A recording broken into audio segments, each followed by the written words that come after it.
West Indies ನಡುವಣ ಮೊದಲ test 3 ದಿನಕ್ಕೆ ಟೀಂ ಇಂಡಿಯಾ ಪಂದ್ಯವನ್ನ ಮುಗಿಸಿದೆ. ಭಾರತಕ್ಕೆ ಇನ್ನಿಂಗ್ಸ್ ಹಾಗೂ 140 ರನ್ ಮೂಲಕ ಭರ್ಜರಿ ಜಯ ಸಾಧಿಸಿದೆ.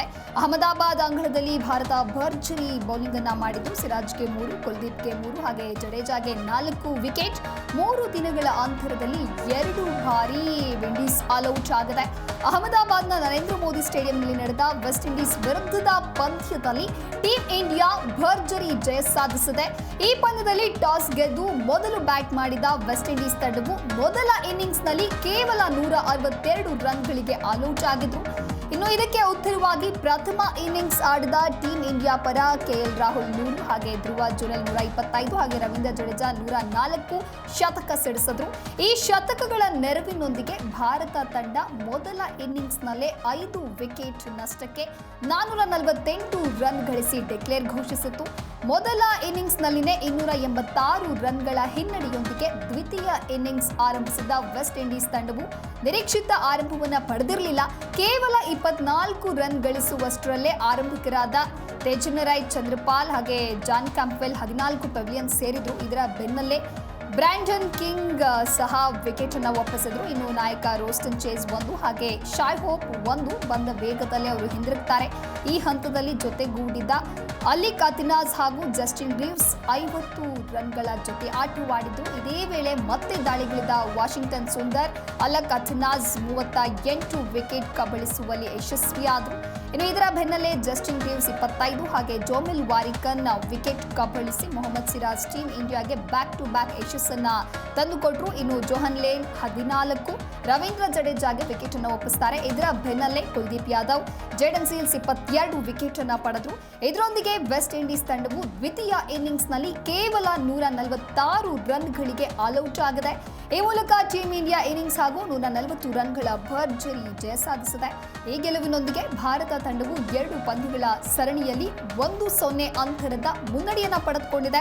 ಟೀಂ ಇಂಡಿಯಾ ಪರ ಮೊದಲ ಇನ್ನಿಂಗ್ಸ್ನಲ್ಲಿ 4 ವಿಕೆಟ್ ಕಬಳಿಸಿದ್ದ ಮೊಹಮ್ಮದ್ ಸಿರಾಜ್ ದ್ವಿತೀಯ ಇನ್ನಿಂಗ್ಸ್ನಲ್ಲಿ 3 ವಿಕೆಟ್ ಪಡೆದು ಮಿಂಚಿದ್ರು.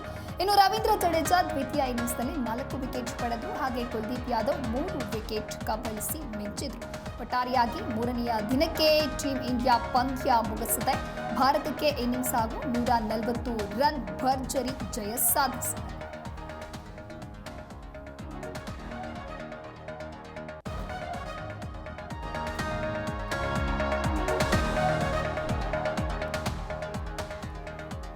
ಭಾರತ ಮತ್ತು ವೆಸ್ಟ್ ಇಂಡೀಸ್ ನಡುವಣ ಮೊದಲ ಟೆಸ್ಟ್ ಅಂದರೆ 3 ದಿನಕ್ಕೆ ಪಂದ್ಯವನ್ನು ಟೀಂ ಇಂಡಿಯಾ ಮುಗಿಸಿದೆ. ಭಾರತ ಮತ್ತು ವೆಸ್ಟ್ ಇಂಡೀಸ್ ನಡುವಣ ಮೊದಲ ಟೆಸ್ಟ್ ಪಂದ್ಯವು 3ನೆಯ ದಿನದಾಟದಲ್ಲೇ ಪೂರ್ಣಗೊಂಡಿದೆ.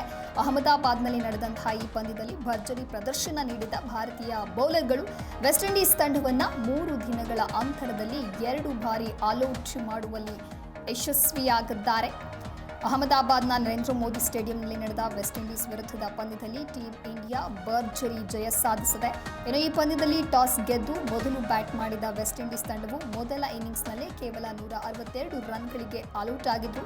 ಇನ್ನು ಇದಕ್ಕೆ ಉತ್ತರವಾಗಿ ಪ್ರಥಮ ಇನ್ನಿಂಗ್ಸ್ ಆಡಿದ ಟೀಂ ಇಂಡಿಯಾ ಪರ ಕೆಎಲ್ ರಾಹುಲ್ 100, ಧ್ರುವ ಜುರೆಲ್ 125 ಹಾಗೆ ರವೀಂದ್ರ ಜಡೇಜಾ 104 ಶತಕ ಸಿಡಿಸಿದ್ರು. ಈ ಶತಕಗಳ ನೆರವಿನೊಂದಿಗೆ ಭಾರತ ತಂಡ ಮೊದಲ ಇನ್ನಿಂಗ್ಸ್ನಲ್ಲಿ 5 ವಿಕೆಟ್ ನಷ್ಟಕ್ಕೆ 448 ರನ್ ಗಳಿಸಿ ಡಿಕ್ಲೇರ್ ಅನ್ನ ಘೋಷಿಸಿತು.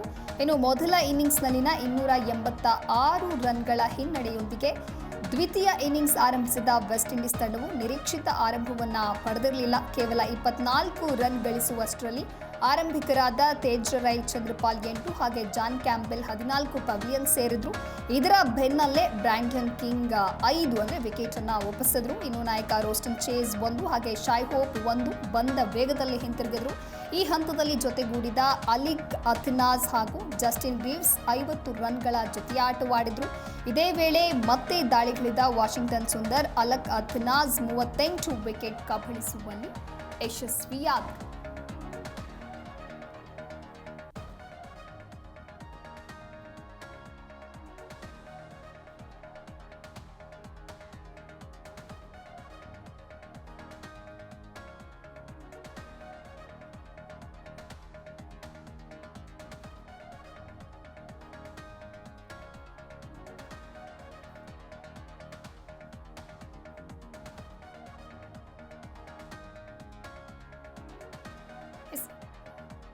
ಈ ಕುರಿತಂತೆ ಮತ್ತಷ್ಟು ಮಾಹಿತಿಯನ್ನು ನೀಡಲಿದ್ದಾರೆ ನಮ್ಮ ಪ್ರತಿನಿಧಿ ಮಲ್ಲಿಕಾರ್ಜುನ್ ಪಾಟೀಲ್ ದೂರವಾಣಿ ಸಂಪರ್ಕದಲ್ಲಿ. ಪಾಟೀಲ್, ಇನ್ನು 3ನೇ ದಿನಕ್ಕೇನೆ ಟೀಂ ಇಂಡಿಯಾ ಪಂದ್ಯವನ್ನ ಮುಗಿಸಿದೆ. ಭಾರತ ಮತ್ತು ವೆಸ್ಟ್ ಇಂಡೀಸ್ ನಡುವಣ ನಡೆದಿರುವಂತಹ ಮೊದಲ ಟೆಸ್ಟ್ ಪಂದ್ಯದಲ್ಲಿ ಭಾರತ ಜಯಬೇರಿದೆ. ಹಾಗಾಗಿ ವೆಸ್ಟ್ ಇಂಡೀಸ್ಗೆ ನೆಗೆಟಿವ್ ಆಗಿದೆಯಲ್ಲಿ, ಜೊತೆಗೆ ಟೀಂ ಇಂಡಿಯಾಗೆ ಪಾಸಿಟಿವ್ ಏನಾಯಿತು? ಈ ಕುರಿತಂತೆ ಏನಿದೆ ಡೀಟೇಲ್ಸ್?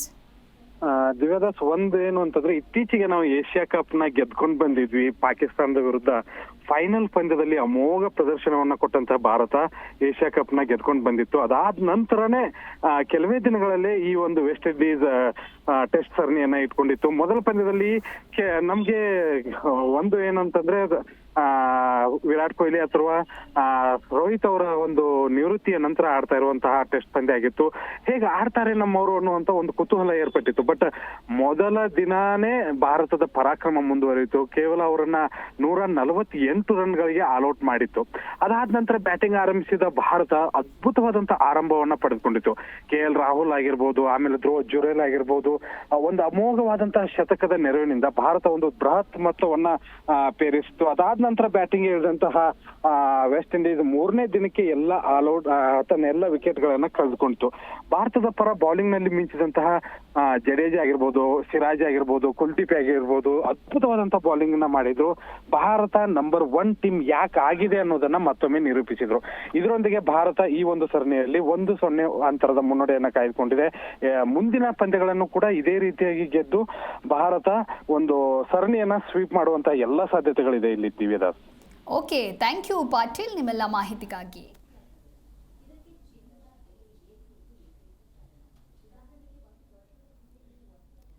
ಇನ್ನು ಅಹಮದಾಬಾದ್ನ ನರೇಂದ್ರ ಮೋದಿ ಸ್ಟೇಡಿಯಂನಲ್ಲಿ ನಡೆದಂತಹ ವೆಸ್ಟ್ ಇಂಡೀಸ್ ವಿರುದ್ಧದ ಪಂದ್ಯದಲ್ಲಿ ಟೀಂ ಇಂಡಿಯಾ ಭರ್ಜರಿ ಜಯ ಸಾಧಿಸಿದೆ.